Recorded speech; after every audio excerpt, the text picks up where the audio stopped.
What's up, everyone? Birds deep time. I'm the Godfrey.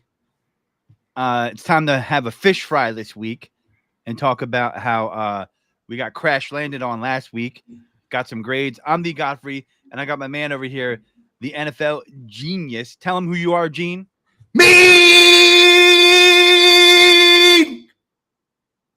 Woo! Gene. If you're not awake, you are now. We So, should be awake now. Yeah. yeah, so we got the huge on the table. We got grades. Well, give me a minute. I'm going to apologize to anyone out there that's listening. I want to apologize that Cool McCain is not with us tonight. That is totally my fault. We should have had Cool McCain on for yesterday's show, but I am a diehard, avid Phillies fan, and I could not make the show. I couldn't do it. Middle of the playoffs, I just couldn't do it. And if I'm being completely honest with you, that's on me. I miss Cool just as much as y'all do listening out there. So I wanted to apologize to the listeners before we got into anything. No. Listen, I share half that responsibility because I am also a diehard Phillies fan, so I can't let Gene go out on alone on that. We both co-conspire to have the show move to tonight because I know Gene was secretly like, well, maybe Godfrey will still do it if and I was like, damn, I can't. I was like, shit. So listen, we're both diehard Phillies fans. I've been to the playoffs games, and yeah, so I feel him on that one, but yeah, not on purpose. Cool will be back next week. He had some family responsibilities that he couldn't really move around, so he had to handle that tonight.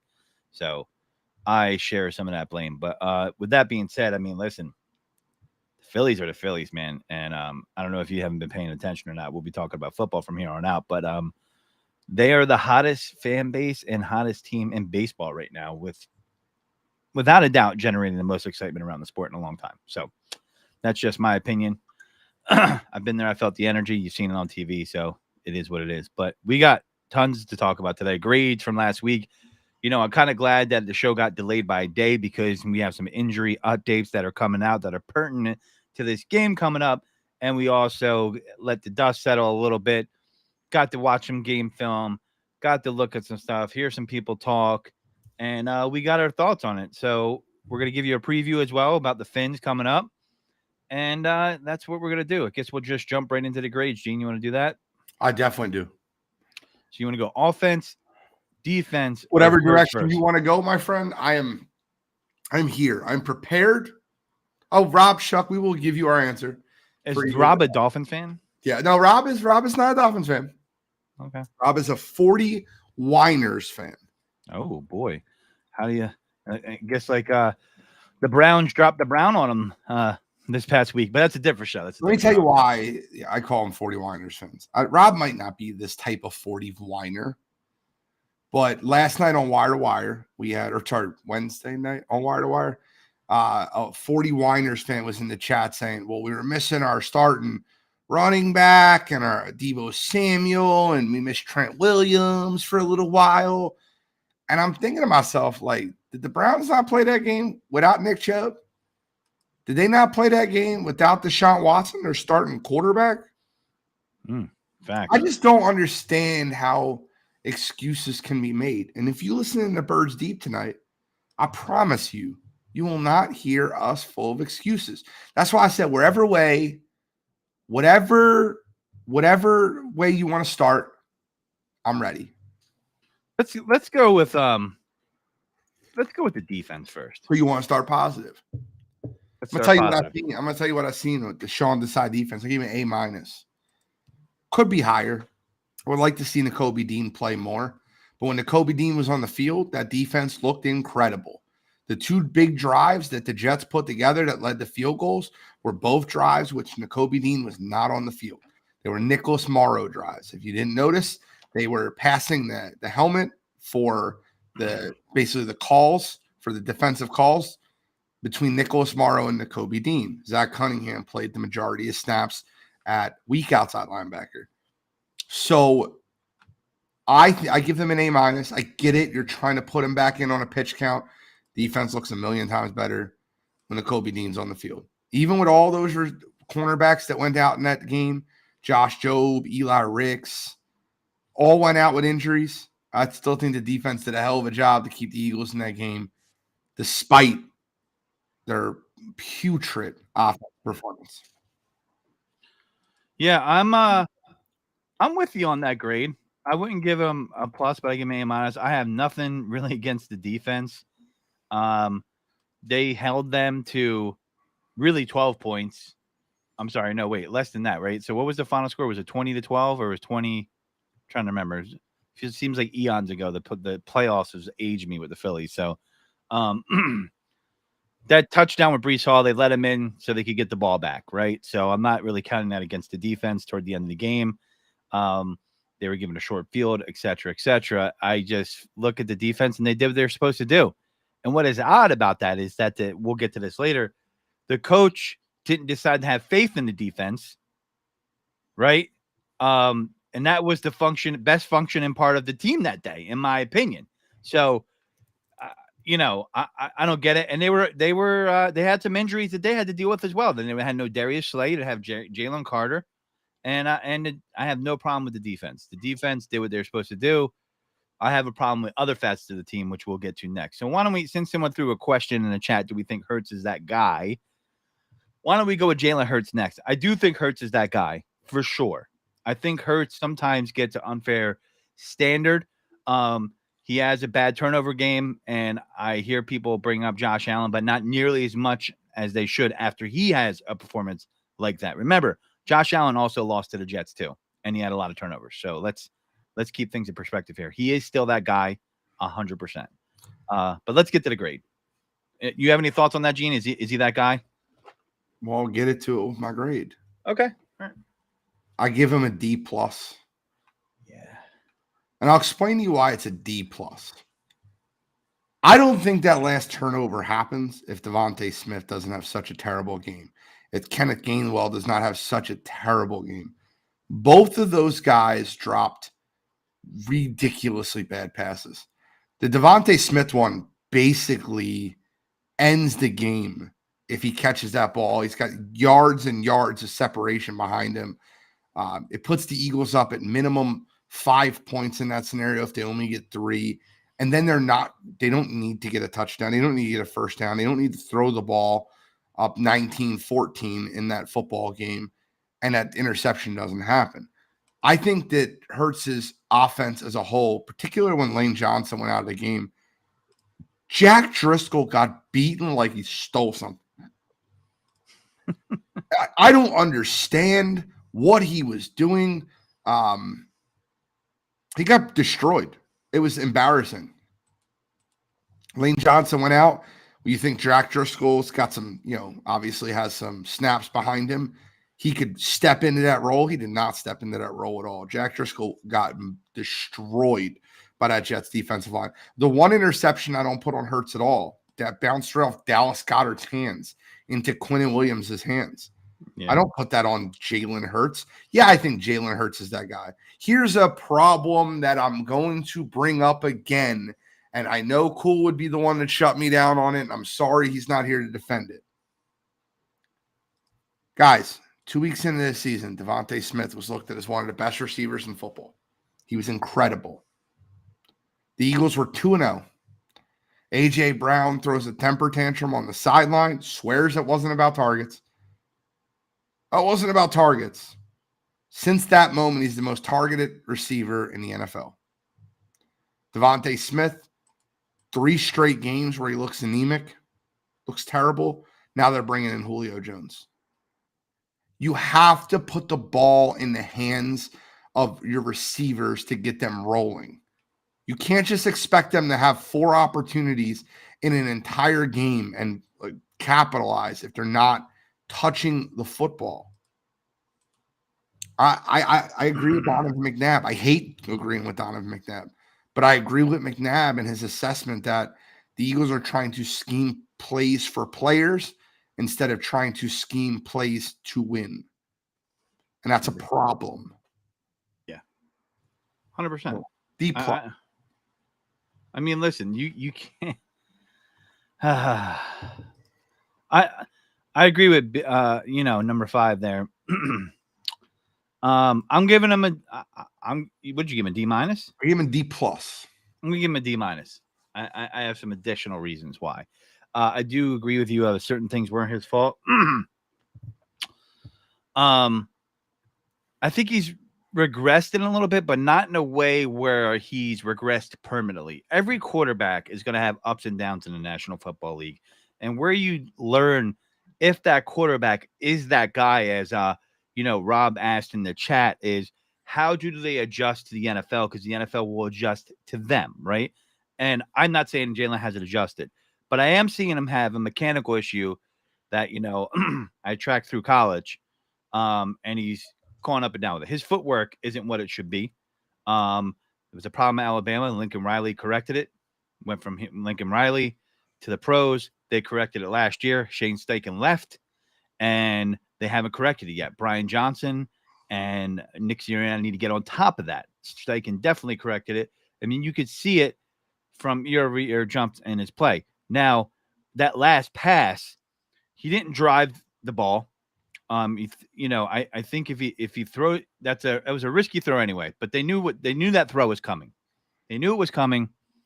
That was a terrible throw. It was a terrible. Horrible. It was awful. Awful. That grade by itself gave him a D.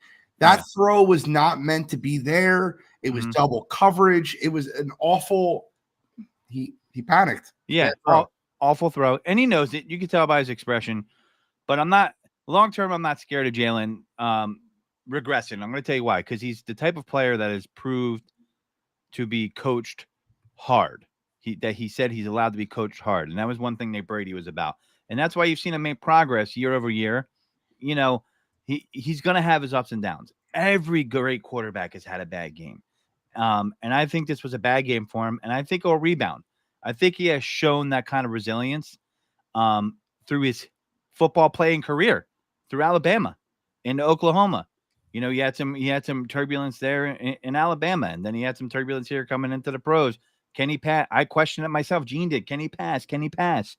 And he showed us he could, right? And now, is he like Joe Montana with the ball? No, we're not saying that. But I definitely think he'll see that. And I got to give him a D because his footwork is – I really feel like his footwork is affecting his passing and what he's doing overall as a quarterback in the pocket. And that's why I'm giving him a D and not a D minus. If we consider D lower than a D minus, I mean, you give him a D plus, right? So D minus. And they need to clean it up. The coaching staff needs to clean up. He needs to clean it up. And they need to get back to who they are.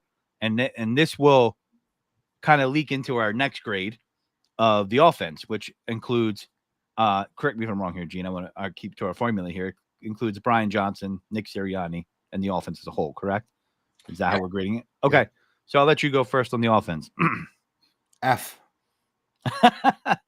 I don't give this offense an F often. I don't think I've ever given this offense an F. Let me explain to you why. I understand that the New York Jets were stopping the run. You can't drop back 45 times. Actually, I'm lying. They dropped back 50 times to pass. 3 designed Hurts runs, 5 Hurts scrambles, 45 pass attempts. Designed runs, 16. That's a problem. Can't do it. And we're talking about the offensive line. Let me explain to you why the offense. I want to answer Bruce Harper's question. Do you feel like the Eagles could give Jalen Hurts good protection so he can have a good game Sunday night versus the Dolphins? I feel like Jalen has great skill. I feel like the offensive line is not giving enough time and making problems for him. I disagree, kind of. I don't think it's the offensive line's fault.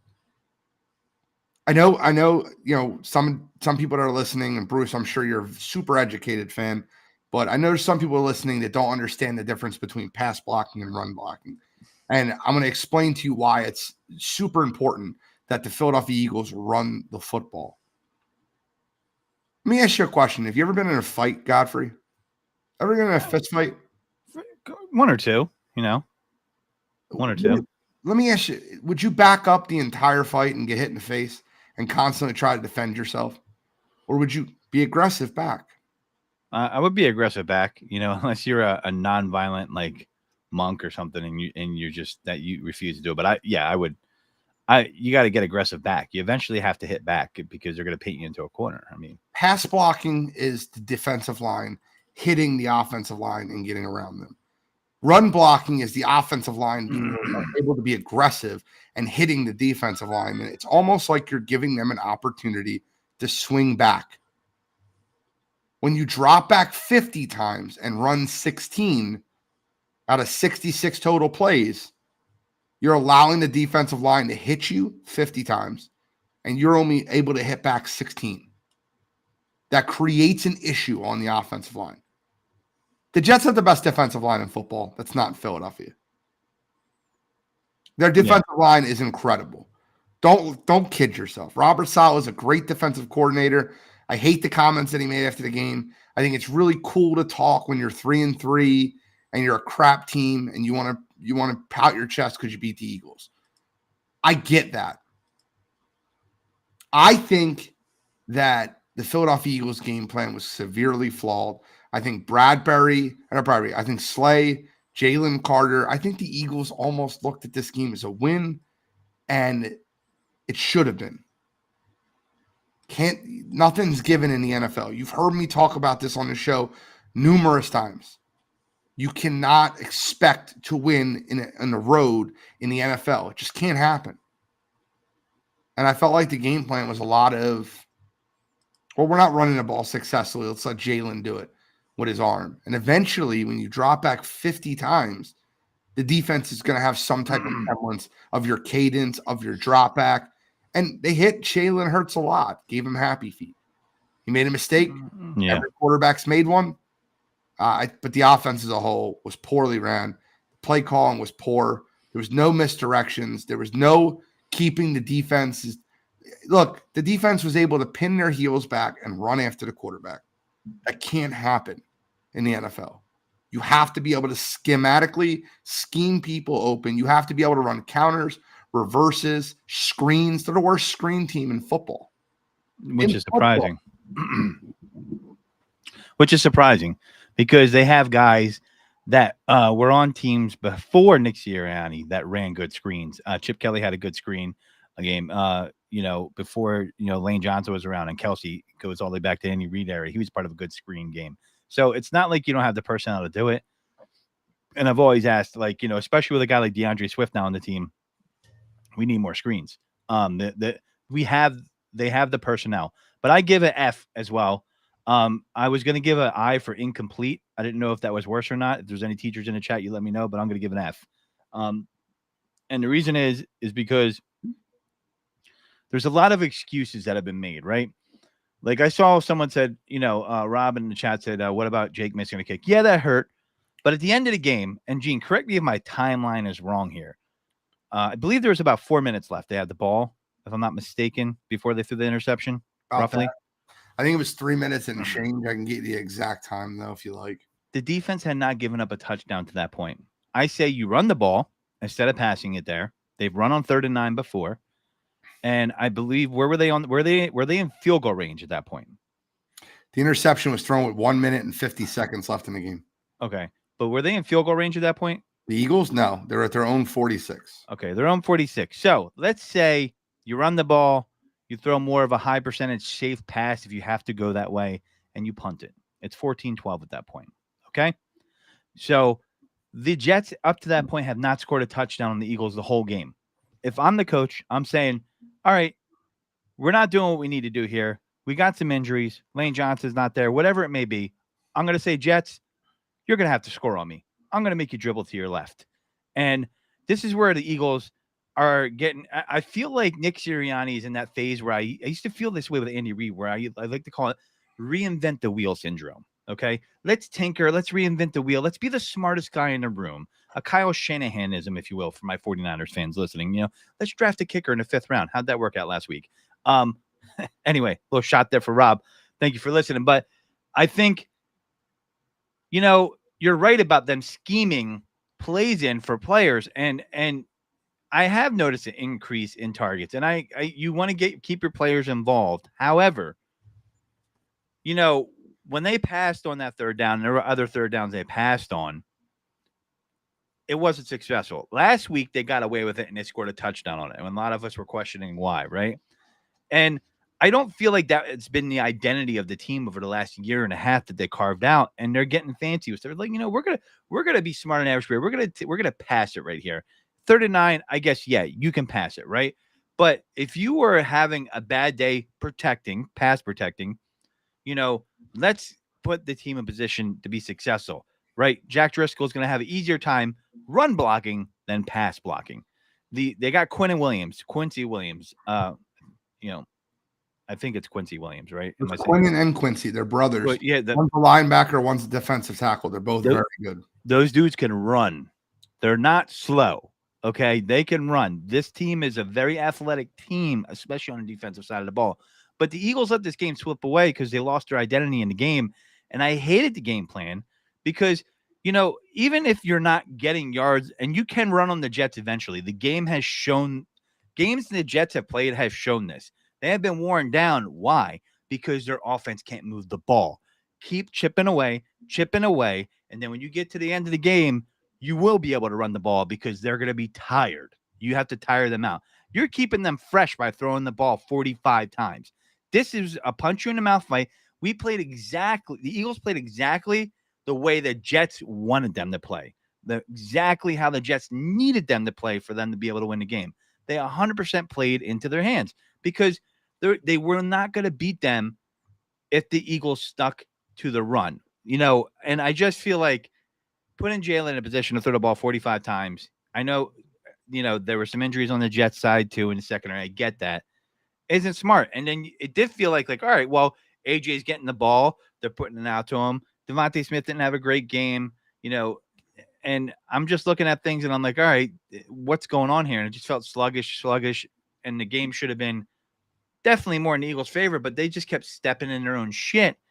And then on top of the players not executing, the coaches weren't executing. So it was an F all the way around. There's nothing you can tell me that was positive really out of that. Yeah, AJ got his. Hurts had a horrible game, and he did get the happy feet. And that's exactly what the Jets were hoping would happen. Can I tell you the one thing that really worried me? The only thing that worried me from this game. What's that? New York is not. I don't even consider the Jets a hostile environment. I don't think the Jets fans are really great fans. I don't think they're really invigorated. It wasn't playoff atmosphere. When the chips got down, and after Jalen threw that pick, and it was 2014, he looked rattled. And I don't want to see that from my franchise quarterback. He did look rattled. The first play, they designed a pretty good crossing pattern to A.J. Brown. He overthrew him, and then A.J. Brown threw a temper tantrum on when he missed it crossing pattern when A.J. Brown was wide open. He looked rattled after the play. And I can't have that. You're son of a coach, right? You've been coached by Nick Saban, Lincoln Riley, Shane Steichen, Nick Sirianni, Brian Johnson. There's got to be something that goes through your head that goes, I want this moment. Right. I'm nervous that if you walk into a hostile environment come playoff time and he makes a mistake, how quickly quicksand can seep in. Last year, Steichen seemed to have that offense gelling to the point where if they go here, we go here. If they go here, we go here. If this happens, we do this. I don't see that semblance of offense this year. Just my 2 cents. Yeah, and what's funny, man? Anytime I'm going to use the term manager here to describe Brian Johnson. Anytime someone comes into a management style position after another guy that's been successful, I think sometimes they feel the pressure to say, how am I going to put my stamp on this? Right? So they feel like they have to be different.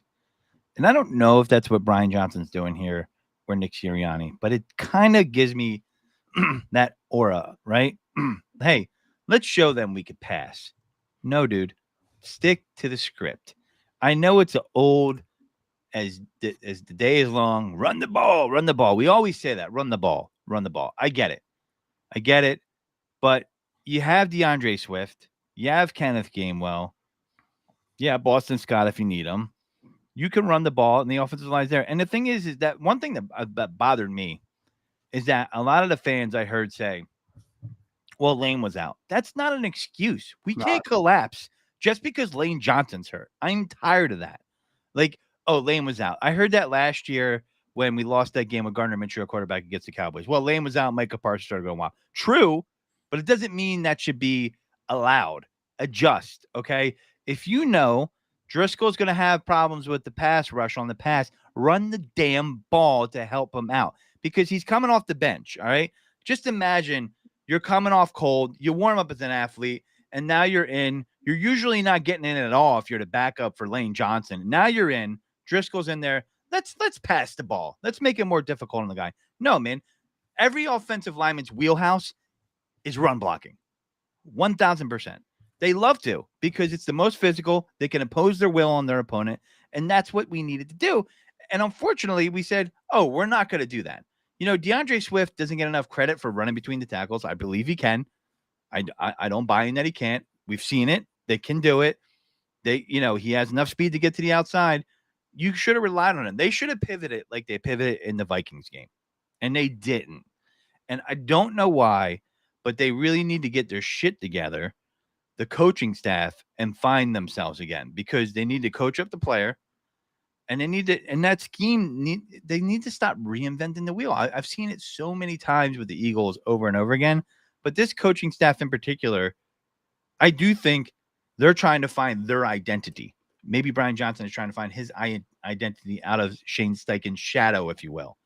That, I don't understand some of the choices they've made, and they're not helping their players out by the choices they're making. So it's just, listen, I felt that same way when I saw that sideline shot of Jalen Hurts about he just looked defeated, dejected, and like he was beaten, and he was like, God, I'm glad this is over. It was almost like, I know he didn't do this, but it's almost like that last pick was like, oh, I want to get out of here. Let's just throw this let's just throw it. He didn't do that. I'm just saying, and it was annoying too because there was a little trash talk going on before the Jets game. The whole we just got to give him a lot of kisses and hugs and stuff like that. And then Fletcher Cox said that back, and I'm like, the Jets fans were acting like they were winning a Super Bowl. Pretty much, I heard that from people that were Eagles fans that attended the game in the stands. Donnie was telling me that, Donnie Hart, and it just, I think the fans are overreacting a little bit. Also, as well, I've heard people out there saying like, oh, this is what you're going to see for the next 7 games. Stop. That's not the case. I need you to relax.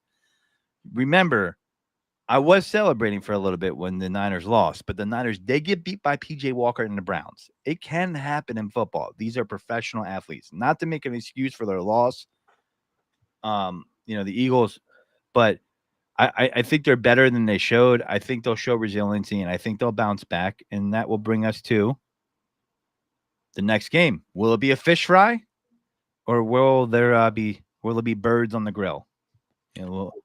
I'm ready. I'm ready to break down the next game because you guys, I know we talked about this a little bit last night, and I kind of want to get a little more in depth about it. Talked about it on Sideline to Sideline last night, our NFL show that's on Sports Empire Network as well as Wire to Wire.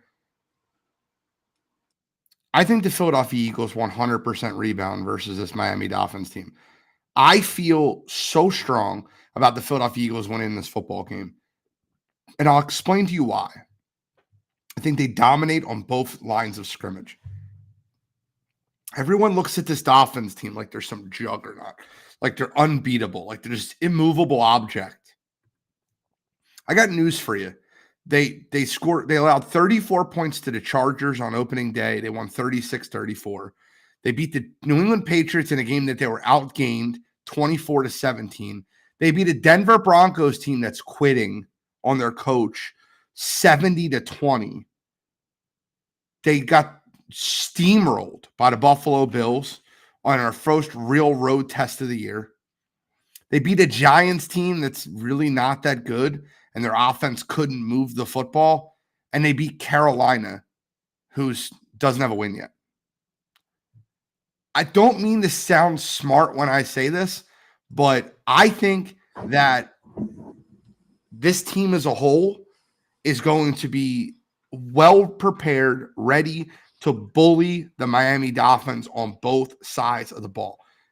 Do you know where Tua struggles? He struggles against a defensive line that can get interior pressure that doesn't need the blitz to get to him. That's where he struggles. The Philadelphia Eagles are going to drop 7 guys in the coverage every play.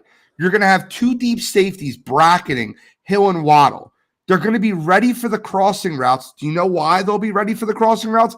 Because I'm an idiot that talks about sports, and I'm telling them they should be ready for the crossing routes. These guys that do football every day of their life are going to know that the Miami Dolphins are not going to have time to throw the ball, so they're going to throw slants and crossers.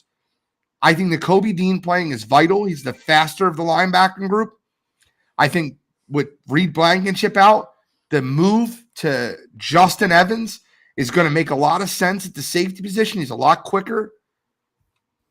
Just my opinion on the game, I think it's a perfect game for the Philadelphia Eagles to really walk in there and get, I said the wrong name. Sidney Brown will be starting outside safety for Reed Blankenship, not Justin Evans. Sidney Brown, who's their 2nd round draft pick, fast kid, great safety, good hands. I think he's going to be great for that secondary. And if you're going to miss Reed Blankenship for one game, this might be the one. He's slow. Sidney Brown is a much faster safety than he is. This is a game where you're going to be in a track meet. You're going to have to control the X plays. You're going to have to make Tua go down the field. Listen, if the Miami Dolphins have to score on 10-play drives, so be it. The Philadelphia Eagles are going to bully them in the trenches. I find no issue, none, with them running the football with DeAndre Swift. I think without Jalen Ramsey playing and Xavier Howard's questionable, you got burnt toast Eli Apple and a bag of Funyuns at the cornerback position. The only pass rusher on their team is Bradley Chubb. By the way, queso Funyuns, fire. I'll let you get back to that. It's fine. The only pass rusher on this Dolphins team is Bradley Chubb. Don't get me wrong. Christian Wilkins, Raekwon Davis, those guys are great run stuffers. They're good power, but they're not going to get after the quarterback. They're not quick enough. By the way, I love me some Christian Wilkins. Might be the funniest guy in all of football. If you haven't seen any of his tapes, they're hilarious. But yeah, I agree with you on a lot of that. I will say Sidney Brown is probably is the best athlete we have. I was hearing him talk about that on the radio today, but the best athlete we have in the free safety room or the safety room, right? Like is between 100% athlete. There's no between. He's the best athlete by far. He's just a rookie. So obviously McDaniel's scheme is going to be different than what you can't put him in a bad position, right? Like Sidney Brown is 100% the best athlete we have. Yeah. No doubt in my mind. I know a lot of people on this watching this podcast or this live stream probably didn't watch a lot of the Panthers Dolphins game. I did watch some of that game, at least the first 2.5 quarters. You know, it's flipping back and forth, the multi-view, all that. There's like 4 TVs going on my house on football Sunday. It's just how it is. Multi-view everywhere. There's not a moment where I don't miss it. So, point of bringing it up is the Panthers were up 14-0 on the Dolphins, and I can tell you right now, if the Eagles get up 14-0 on the Dolphins, they're not coming back on them. That's not going to happen. Because there's distinct differences in quality of team between the Panthers right now and the Eagles. Something that made me worry is Jalen Carter going to play? Return to practice, he'll play. Lane Johnson will play. The way you kind of slow this defense down is pressure up the middle, but you got to also you can run on the Dolphins. They can absolutely be run on. 100%. Austin Eckler ran for 117 yards week 1. Yeah. On 16 carries. Mm-hmm. Last week, a depleted Panthers offensive line without their starting running back, Chuba Hubbard ran for 88 yards on 19 carries. The Philadelphia Eagles should run for 200 yards absolutely Sunday night. 100%. And I feel the Eagles are going to say, we need to get back to who we are after last week, right? That was a wake up call. Wasn't a planned wake up call, but it was a wake up call. I think they were maybe overlooking them. Yeah, it should have been a win. Everybody was talking that way. I heard stuff like the Jets have never beaten the Eagles. Well, now they have. So I'm looking at the Dolphins. Tyreek Hill's dangerous. Jalen Waddle's dangerous. They got a lot of weapons. Devin A. Chain's hurt. He's not going to play. Raheem Mostert will eventually break. I think Jeff Wilson might be back. But the Eagles are the type of team where with Jalen Carter back, you're not going to run the ball like that on them. It's not going to happen. And so Tua is going to have to get rid of the ball quick. The Eagles are going to shut the big play down. That's the thing that they've really been good at, not giving up the big play. The Dolphins are about the big play. Yeah, they're a fast offense. A lot of people can run world-class track on that team, but the Eagles don't match up well for this team. And, that's what I was thinking. I was looking at this at the beginning of the season. I was like, man, they're going to have to deal with pressure up the middle. What's Tua going to do? I mean, Tua has to get rid of the ball quick. He's not going to sit back there forever and pick apart a defense. That's not how that play. That offense is not the same, but similar because he came from the Kyle Shanahan system to the 49ers system. I think Tua is a better quarterback than Brock Purdy. Sorry. But the thing about Tua's ball, he's not throwing in tight seams, right? The scheme is designed to get these guys open with their athleticism, have them throw a high percentage pass. They're not throwing a lot of contested balls. They're not throwing a lot of balls in tight windows. He doesn't deliver his ball is not a ball that I would say has a lot of velocity on it when you have. No, it doesn't. And by the way, back to my other point I was making, Godfrey, and I don't mean this is not to be disrespectful to the Miami Dolphins. They're 5-1. Yeah. Combined win-loss record for all 5 of their wins, 5-24. 5-24. Yeah. They beat the 1-5 Patriots, the 1-5 Giants, the 1-5 Broncos, the 2-3 Chargers, and the 0-6 Carolina Panthers. And they got boat raced by the Bills at 48-20. That's my point. And Eagles fans are nervous about this juggernaut of a team. Do you think they'd be nervous if they won last week? Yes. You still think they'd be nervous? Yes, because this Miami team looks flashy and they look good beating up bad teams. I'm glad they're beating up bad teams. They're not going to beat up this good team. I promise. Look, guys, I'm so sure the Eagles win this football game. I'm sure of it. It'll be a blowout. Tua won't play the fourth quarter. Tua will be off the field for the fourth quarter. Yeah. This will be a Sunday night massacre. Yeah, I'm looking at the stat line from the Bills-Dolphins game, and a couple interesting things stick out to me. Time of possession was dead even. Interceptions thrown 1, fumbles lost 1 for Tua. Josh Allen, no turnovers that game. Surprising, I know, because he does turn over the ball, but not in that game. First downs, 24 for Bills, 20 for the Dolphins. Third down efficiency, 3 of 10. 0 for 4 on fourth down, 0 for 3 on fourth down. So the defense really stepped up. And listen, I like the Bills, but when I look at the Eagles defense on paper, is Slay back this week or is he still out? I don't think he was really hurt. I think he had a personal issue. Oh, really? Well, so he should be back then. Yeah. Hang on. I'm not sure. I haven't heard a lot about that, and that's probably why we Slay, Devontae Smith, and Lane Johnson all playing. Jalen Carr playing. So listen, I truly believe the Eagles don't match up well for the Dolphins. It's an Eagles podcast. You're going to expect me to say that, but we will pick them to lose. We have on this podcast in the past. On the other podcast last night, the Sideline to Sideline, I went with the Dolphins, but Gene's kind of convinced me, and I'm looking at it, and health was a big thing for me. So now that the full team's pretty much going to be there, outside of a few spots, I'm pretty confident in it because, listen, Lane Johnson's huge, and Jalen Carter's huge.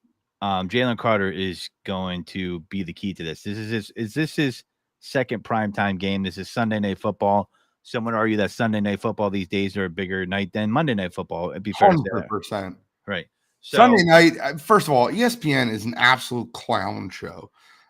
I hate to say that because I've always wanted my whole life to work there, but they're a clown show. They're Monday Night Football. Do you know the only thing that's worth watching on Monday night is when they have the Manning cast?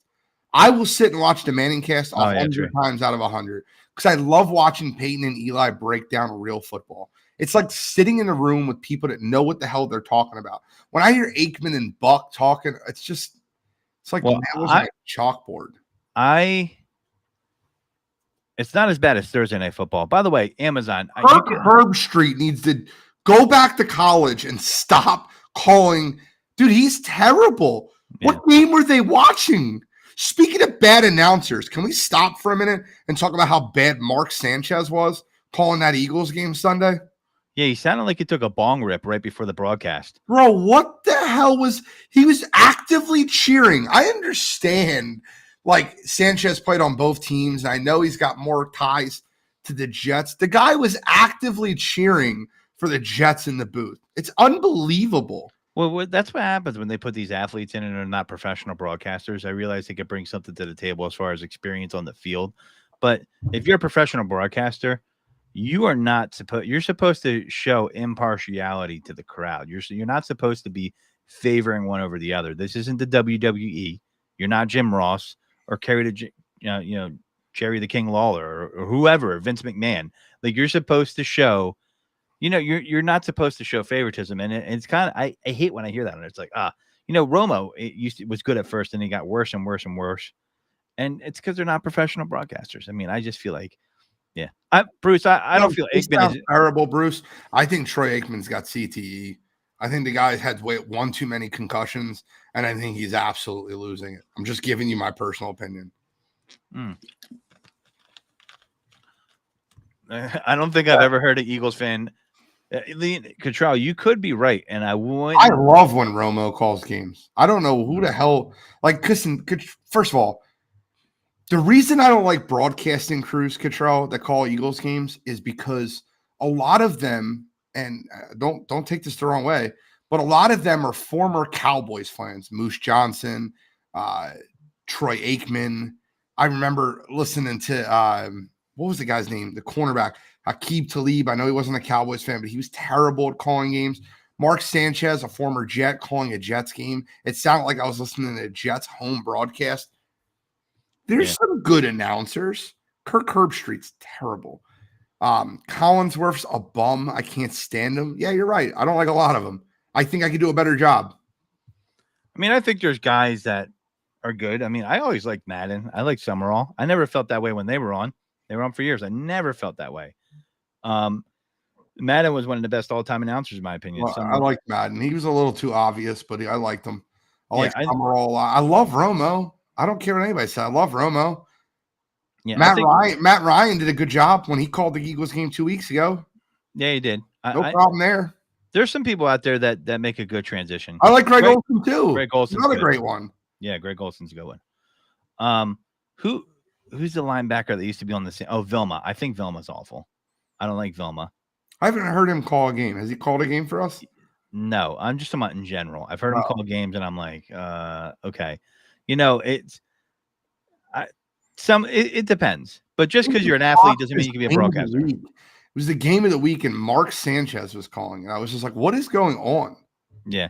I'm surprised he was calling it. I'm like, Mark Sanchez. And it's funny. The guys that are the professional broadcasters in that booth are probably like, oh, my God, I got to carry this guy. Listen, let's put Mike Quick in there. That's a total homer comment. It's another one. I like Ian and Charles. Yeah. Listen, the commentators are just like whatever sometimes. And it's just like, okay. I think that's a product of the Philly fan base is a passionate fan base, and they like to prick that fan base. And it's low-hanging fruit. I see it a bunch. I hate the low-hanging fruit comments. They happen way too much. The comments about, this Eagles fan, they booed Santa Claus. Like, anytime I hear announcers say that, I'm like, you're so uneducated. I just can't. I can't listen to you. I'll tell you what. You want to hear good broadcasting? Go watch the MLB playoffs. They have been doing a hell of a job. Outside the first round, ESPN did a terrible job. The TBS broadcasting crew is a million times better. ESPN is talking about Trey Turner gets his first taste of postseason baseball. He has a World Series ring. Yeah. Trey Turner He's played 40 playoff games before he played here, and they said he gets his first taste of playoff action. Awful. What are you doing, man? Like, I can't listen to that. I love listen, I get that. Oh, Godfrey in the dark. Is this Godfrey after dark? I like After that. dark, yeah. I just kicked my lights went out. Yo, Godfrey after dark. Yep. I'm about to put on some smooth jazz in the background. You probably should at this point. Like, throw the smooth jazz on. I'm back. So what is the key to the Philadelphia Eagles defense to stop the vaunted Miami Dolphins offense? I think you limit the big plays, get pressure with the front four.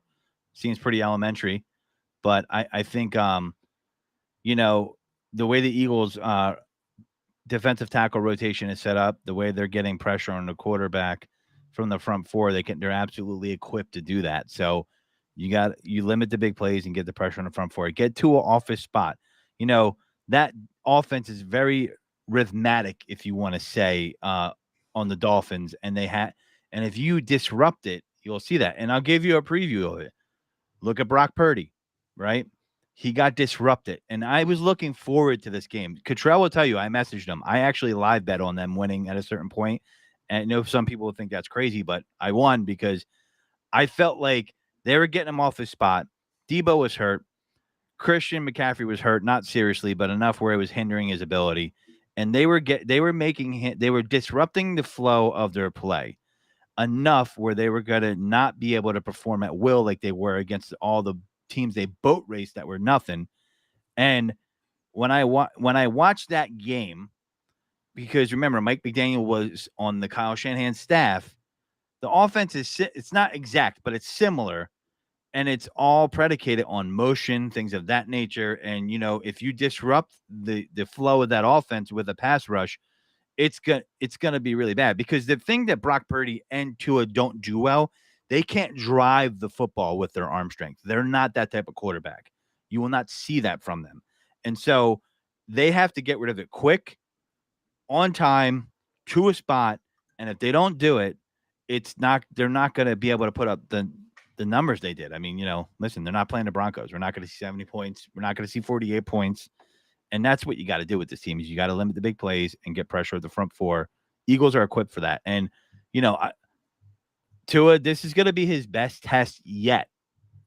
Is the Eagles. All I look at is when I watch Tua, I watch what Ed Oliver did to that front.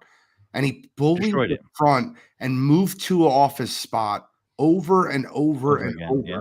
And I think Jalen Carter, Fletcher Cox, and Big Jordan Davis are going to do that to Tua, and they're going to move him off his spot. If the Philadelphia Eagles play, don't forget the other guy, the other defensive T-Rex. Talking about Milton Williams. Yeah, don't forget T-Rex. I look at this Eagles team and say that they're very equipped to be able to handle this Dolphins team as a whole. And I think that Sunday night, Tua's going to walk into a madhouse. And I know I got a Dolphins fan. Listen, he's creep-liking in the posts. I can see him. It's like liking stuff, but not comment. My man Danny, I'm going to give you a warning, full warning. This Philadelphia Eagles team, you better get Tua out of that game. You better get him out of the game. Because if he plays in that fourth quarter, if he plays all four quarters, you might miss him for the next 3 weeks. I hope not, because you know, the concussion thing always works me. But yeah, Cottrell's right. Scheme to stop Tariq.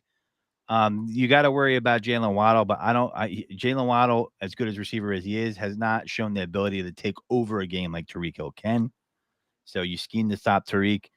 Devin A-Chain is scary fast, but he's injured. He's not playing. Raheem Mostert's just as fast. Doesn't matter. He is just as fast. But listen, Cindy Brown's going to be laying some wood. Guys, I talk Eagles football constantly. And almost every week I tell you, they could lose, and this is how they could lose the game. I'm telling you, the Philadelphia Eagles will win this football game. They are going to bully them. When you play a game in the National Football League, toughness matters. You know why the Eagles lost to the New York Jets? Because the New York Jets were tougher than the Philadelphia Eagles. That's the truth. Listen, the minister of defense is going to come from the heavens and Jerome Brown, because this is Kelly Green week. Oh, we mean the minister of defense is Reggie White. I I know. You just said Jerome Brown. You can't do No. I said and Jerome Oh, Brown. and Jerome Brown. I apologize. Yeah. I apologize. The Minister of Defense in Philadelphia does not need a name. Heart attack. Yeah, no. And Jerome Brown are going to come down and bless these guys for some extra strength because it's Kelly Green week. Bro, how did Seth Joyner? Give me him on the staff. Oh my God. They would fire him. He would cause problems. I hear him talk, and I agree with you, but him and McNabb have called out some things that have been very poignant to how the Eagles have been scheming things. Like, for example, Seth called out a couple weeks ago, like, it's great that Nicholas Morrow got 3 sacks, but does that point out a deficiency in the scheme, right? Why are you playing 7 yards off the ball? He's like, man, I wish I played in the NFL. Like, and he was talking about the DBs playing 7 yards off. Like, you're blitzing the linebackers, but if you're playing 7 yards off the ball, what's the difference there, right? So Seth says some very poignant stuff. I wish Seth was see, that's the Eagles football I grew up with as a kid. That's how I was introduced to the Eagles, was the Buddy Ryan era. Randall Cunningham, Seth Joyner, Byron Evans, Eric Allen. Has Eric Allen made the Hall of Fame yet? No. Fucking crime. It's ridiculous that he's not in the Hall of Fame. It's not like he was just a good Eagle. That dude was a good cornerback after he left the Eagles and went to the Raiders. It's a crime he's not in the Hall of Fame. Whatever. Don't even get me started on that. It's way too long. Anyway, blowout. I don't know if I think blowout. I had a story of that earlier in the year. It was the absurdity of Eric Allen not being a Hall of Famer. But I want to comment on this. Cottrell said blowout is wishful thinking. You want some Eagle player props? I got you.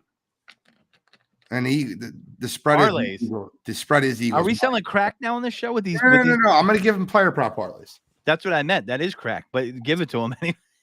DeAndre Swift over 60 yards rushing is a lock. Mark that in. Jalen Hurts over 40 yards rushing. Put it in the book. Okay. AJ Brown over 80. And a Jalen Hurts anytime touchdown. You're welcome. So Jalen Hurts. Okay. I'm going to explain to you why Vegas knows what I know. Do you think Vegas is wrong often, Godfrey? They're not wrong often. They're right more than they're wrong. Is that true? It's fair to say they're right more than they're wrong. Absolutely. Okay. Yeah. So the Miami Dolphins are getting 71% of their money. The spread opened Eagles -1.5. It's moved to Eagles -2.5. What is that called in Vegas? Godfrey, do you know? It's okay if you don't know. Tell me. Reverse line movement. Okay. They're trying to get you to bet on the Dolphins. They want you to bet on the Dolphins. Trust me. I'm telling you right now, stone cold, lead pipe, lock. The Philadelphia Eagles are going to dominate this football game. They're going to win this game 37-21. That's the win. That's my projection. And I'm telling you, it won't be that close. Tua will not be playing in the fourth quarter. Let me ask you a question. Forget what you see as far as the spread in Vegas, right? Yeah. If someone came up to you and said, hey, Gene, Eagles play in 2 weeks. What do you think the spread should be? 2 weeks. Let's pretend it was 2 weeks ago. What would you have told them the spread would have been? Eagles -4.5. Okay. They're the home team, and they're 1.5 better than Miami. So I think they're 1.5 better, period. And I think the home team gets 3 points. Right. And that's true. And that's significant. What the spread is telling you, they opened up as if the Dolphins are a 2-point better team than the Philadelphia Eagles. You are out of your goddamn mind. Yeah. And usually by default. Can I ask you a question real quick? Shoot. If we give wide receiver to the Dolphins because of Hill and Waddle, and that's fair, and I'm okay with that. Can you name me another position group in which the Dolphins are better than the Eagles at any position on the football field? Swift or Mostert? Hurts or Tua? Our O-line or their O-line? Our tight end or their tight end? Our D-line or their D-line? Our secondary or their secondary? Stop it. It's not. The Eagles are the better football team. What are you watching? That's why they play the game, because we're going to dominate you guys this week. Danny, I love you. Don't call me until Monday. I love that kid. By the way, Danny Dempsey is like family, bro. I would literally go to the ends of the earth for that kid. I love him. Yeah, I mean, that's what was eye-raising to me about the spread. The spread, usually if you're a home team and you're a decent team, you're getting 3 points automatic. Yep. And then when I went below 3, I'm like, these guys are drawing people in. And I'm like, okay, that's a gift. If you want to bet that game, -2.5 Eagles is a gift. They're giving you the hook right now. You could Eagles could win by 3 in a close game, and you're still winning. And I don't think I've gone back and forth. Health has been my reasoning for going back and forth on this game. But now that as things play out, and with the NFL, you really don't have a real good barometer on health till Thursday, sometimes Friday. I'm with Gene. What did you say? 31-17 or 37-20 or something? I think the 37-21 is my pick for the game. I'm gonna go 34-17 is my pick. 34-17. Dude, you can't do that. Why? I'm upset with you. I don't like that at all. Why? Price is right. Because last night you picked the Miami Dolphins football game. And now you're going to say the Eagles are going to win by 17? The Vegas can move their line, but I can't move my choice? You can't move it 20 points, bro. Yeah, but last night I wasn't so sure about the health until now. It wasn't a lock. You heard rumors, but Jalen Carter, Lane Johnson, Darius Slay, all these guys, that's big pieces. If you're telling me they're not going to be in the game, by the way, you know what the look-ahead line was in this game? I just looked it up just for the heck of it. What was it? You know what the look-ahead line for this game was? No. It was 4. The Eagles were -4. So you're pretty on the money. They moved it to 1.5 after the Eagles lost and the Dolphins won. That's what it opened Monday. 42. Now it's at 2.5. And I use NFL consensus because I bookies.com. I think they're the best. 64% of the money is on the Miami Dolphins, and the spread is 2.5. Yeah, I was worried about the coaching staff after last week. That's part of my reasoning too last night. But if the Eagles are healthy, and they're pretty much are to this point, not 100%, but the key players like Lane Johnson and Jalen Carter not being able to play would be a problem. Like that, I think that changes the trajectory of the game. I think it's a lot closer then, and I think they might be able to win it. I think Jalen Carter is that big of a difference maker. Lane Johnson is too, but so that's where I'm going with that. I don't think Lane Johnson is that big of a difference maker in a game like this. I told you this earlier, and I'll say it again. They have one pass rusher on their team. Jalen Phillips has been nothing but a friggin' bust since he's come out of college. Bradley Chubb is their only pass rusher on the field. And they brought him in this year because Vic Fangio used to coach him, right? So, well, they brought him in last year, and Vic Fangio took the job this year. Oh, he traded for him last year. Yeah, I mean, I thought actually looking at the Dolphins coming into the season, I thought their defense was going to be much, much better than it's shown. Well, without Jalen Ramsey, that kind of matters because they have to leave more safety and secondary help to help. He's back. Apple has been burnt toast. I know Danny Dempsey cannot wait to cut that man off his team. I know that. The guy has been terrible. The Eagles are going to run the football over him. He just said we can't stop the run. That's what I'm worried about, honestly. And I'm telling you right now, Swift is going to go nuts in this game. Yeah, especially the Eagles coming off of a loss. They're pissed. It's at home. I think Vegas is giving you a gift. I mean, now, not being able to stop a run is a thing. And when I watched the Dolphins last week, I'm like, they won the game, but I'm like, how are they down 14-0 to the Panthers? Well, because any given Sunday, bro. And NFL football teams are still professional athletes. This is why I say this all the time. People are like, take care of Adam Thielen. I mean, he's not horrible, but he ain't what he used to be. They don't have a shutdown corner. X-Man is a friggin', it's not a trap game. Stop it. Danny Dempsey said, you don't even know the definition of a trap game. You don't get a trap game off of a loss. There's no such thing. The Eagles trap game was last week versus the Jets. Yeah. Any counterfeit green this week? My counterfeit green is kind of lame, but I like it anyway. This is for all the people that are all of a sudden Kelly Green. Like, I love Kelly Green. This is awesome. I get a lot of compliments on my hats and my gear because I've been buying the Kelly Green alternatives for the last 10 plus years. Now you can't even get a damn big guy sweatshirt until recently that was Kelly Green. All sold out. And I don't blame you. It's great. But listen, you're counterfeit green if you're just jumping on a Kelly Green right now. Bro, if they lose in the Kelly Green Sunday night, I will be really upset. I'm burning it all. Really upset. They can't disrespect the Kelly Green. My counterfeit green is all the national announcers and the pundits that are out on Jalen Hurts after losing one football game to the New York Jets. Shame on you. Shame on you. Shame on you. You've been waiting for your opportunity to take a shot at this kid, and he's done nothing but show you time and time again that he's elite. I'm tired of national pundits bringing up Jalen Hurts' passing stats only, and like, oh, he's only thrown 7 touchdowns. He's got 7 interceptions. Are you counting the 7 rushing touchdowns? Like, what do you like? They don't count because he gets them to the 1 yard line and he runs the football in. Are you counting what they're scoring per game? It's embarrassing. Quit your day job. Anybody can find stats and make something look cool.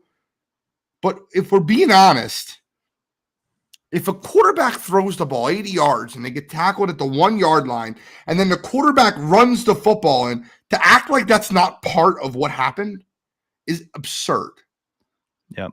That's my counterfeit green this week. They love trolling Eagles fans because they know they could get a reaction. Where's Sims at, by the way? Where's that guy at? I can't wait till all these guys have to reverse. I want to piggyback off your counterfeit green. I'm going to call it the Ben Simmons effect. I remember when he got traded, you're like, Philly lost his trade. People that weren't even in the basketball were talking shit about that, and they were trying to get clout off that whole situation that were not even really basketball people in the media. And they just do it with Philly all the time. That's why we have a Birds Deep podcast, because we don't give you fluff. If they suck, they suck. We're going to tell you. And I know, fortunately for us, we've been riding a wave of success in the last year and a half, but if you go back to some of the earlier episodes, you'll see where we were very, very, very critical of Jalen until they proved it. So we keep it real here. That's, and if you're not keeping it real, we're going to put you on counterfeit green. But that's all we got this week. We're going to be back next week, regular time, unless, full disclosure, if there's a Phillies playoff game that might bump heads with it, there might be a reschedule coming on. Full disclosure, I will not be here next Thursday. So if we have to reschedule, that's fine. That will be on me. Thursday is, I don't know, it's a day that I was born. And I plan on celebrating the day. Okay. Are you going to Chuck E. Cheese?